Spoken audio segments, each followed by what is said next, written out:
பிரியமானவர்களே, இயேசு கிறிஸ்துவின் நாமத்தில் நான் உங்களை வாழ்த்துகிறேன். டிசம்பர் மாதத்தின் முதல் தேதியில் வந்துட்டோம். டிசம்பர் 1ஆம் தேதி வந்துட்டாலே கிறிஸ்துமஸ் மாதம் என்று சொல்லி உலகம் எங்கிலுமே கிறிஸ்துமஸ் பாடல்களை ஒலிபரப்ப ஆரம்பிச்சிருவாங்க. அதுக்கான டெக்கரேஷன்லாம் பண்ணி மகிழ்ச்சியை வெளிப்படுத்த ஆரம்பிச்சிருவாங்க. கிறிஸ்துமஸ் என்றால் என்ன? தேவன் இந்த உலகத்தில் மனிதனாய் அவதரித்ததை நினைவு கூறுகிற ஒரு நாள். வானத்தை பூமி உண்டாக்கிய கடவுள் மனிதனுக்காக அவர் மனு உருக்கொண்டு இந்த உலகத்தில் இறங்கி வந்தார். அவர் பிறந்து 33.5 ஆண்டு காலம் உலகத்தில் ஒரு சாதாரண மனிதனாய் வாழ்ந்து நமக்காக சிலுவையிலே தன் இரத்தத்தை சிந்தி பாவத்திலிருந்து சாபத்திலிருந்து மனு கொல்லத்திற்கு ஒரு விடுதலை கொண்டு வந்தார். அதுக்காகத்தான் அவர் மனிதனாய் அவதரித்து வந்தார். அந்த இயேசு கிறிஸ்து பிறந்த அந்த நாளை நினைவு கூறும்படித்தான் கிறிஸ்துமஸ் பண்டிகை. உலகம் முழுவதும் எல்லா தேசத்திலும் எல்லா மொழி பேசக்கூடிய மக்களும் எல்லா இன மக்களும் அதை மகிழ்ச்சியோடு கொண்டாடுகிறார்கள். உலகமெங்கும் எல்லா மக்களால் கொண்டாடப்படுகிற ஒரு சந்தோஷமான பண்டிகை. ஆப்பிரிக்கா காடுகள் இருக்கிற ஆதிவாசிகளும் இந்த பண்டிகை கொண்டாடுகிறார்கள்.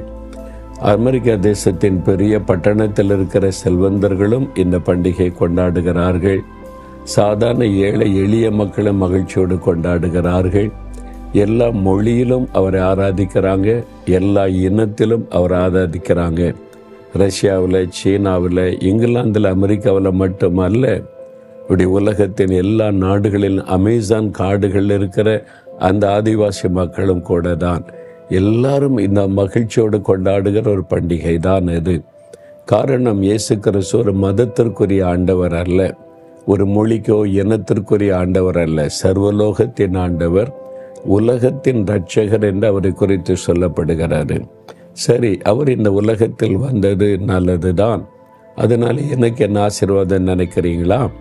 அவர் இந்த உலகத்தில் பிறந்த போது அவருக்கு நிறைய பெயர்கள் கொடுக்கப்பட்டது.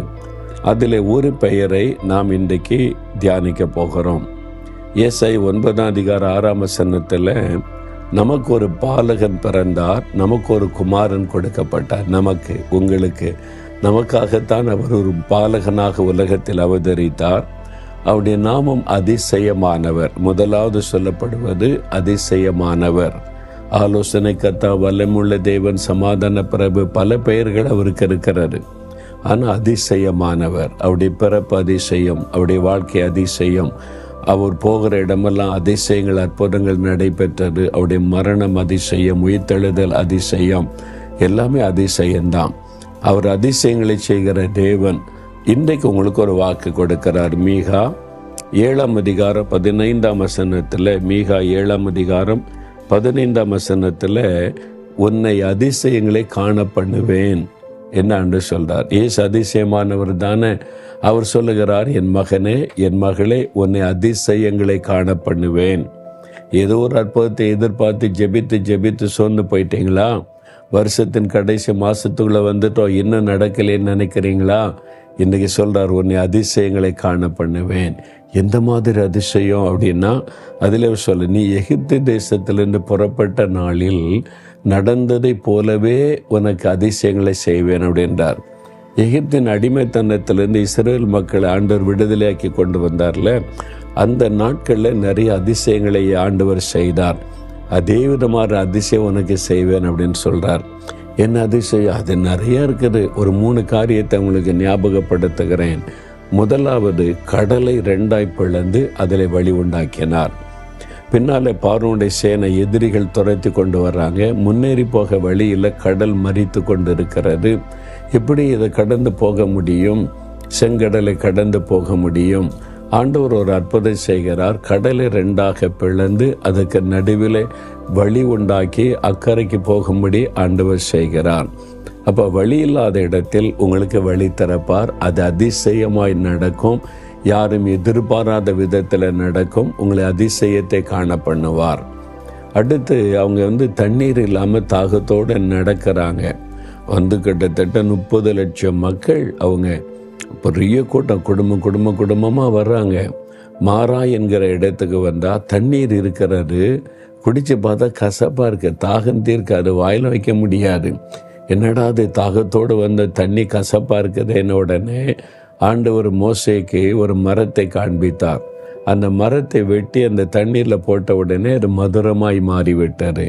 கசப்பு, உங்கள் வாழ்க்கையில் ஏதோ ஒரு கசப்பு இருக்கிறது, யார் மேலேயோ கசப்பு இருக்குது, ஏதோ ஒரு காரியம் உங்களுக்கு மனதுக்குள்ளே கசப்பை கொண்டு வந்து விட்டார். நிந்தைகள், நெருக்கங்கள், அவமானங்கள், சிறுமைப்படுத்தின காரியம், ஏன் வாழணும், மறிச்சிட்டா பரவாயில்ல, நீ வாழ்க்கை உங்களுக்கு கசந்து போன நிலைமையில் இருக்கலாம்.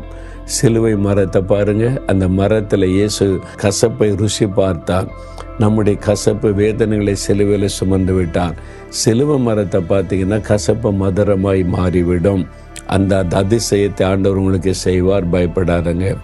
அடுத்து நீங்கள் பார்த்தீங்கன்னா எப்படி சாப்பிட்றது. இவ்வளோ பேருக்கு வனாந்தரத்தில் அங்கே விதைக்கவும் முடியாது, அறுக்கவும் முடியாது, அங்கே ஒரு வேலை செய்ய முடியாது, வனாந்தரம். ஆண்டவர் வானத்திலிருந்து வான மன்னாவை கொடுத்தார். வானத்தின் ஆகாரத்தை, தூதர்கள் உண்ணுகிற உணவை கொடுத்து அவர்களை போஷித்தார். 40 வருஷம் போஷித்தார்.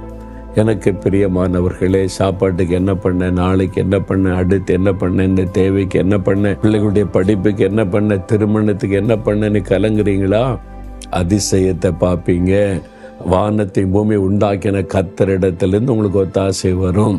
அதிசயமாய் உங்களுக்கு தேவைகள் சந்திக்கப்படும். அதாண்டு சொல்றாரு, நான் அதிசயங்களை செய்கிற தேவன், உன்னை அதிசயங்களை காண பண்ணுவேன். விசுவாசிக்கிறீங்களா?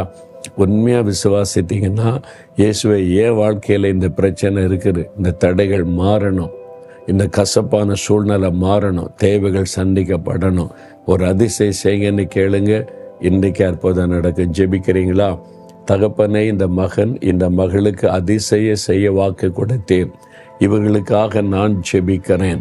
இயேசு கிறிஸ்துவின் நாமத்தில் இந்த பிள்ளைகளுக்கு அதிசய செய்து மகிழ பண்ணும். தடைகள் மாறட்டும், வழிகள் திறக்கப்படட்டும், கசப்பான சூழ்நிலைகள் மாறி சந்தோஷம் மகிழ்ச்சியும் மாறட்டும், அவருடைய தேவைகள் சந்திக்கப்படட்டும், குறைவுகள் நிறைவாக்கப்படட்டும், அதிசயங்களை செய்து மகிழ பண்ணும்.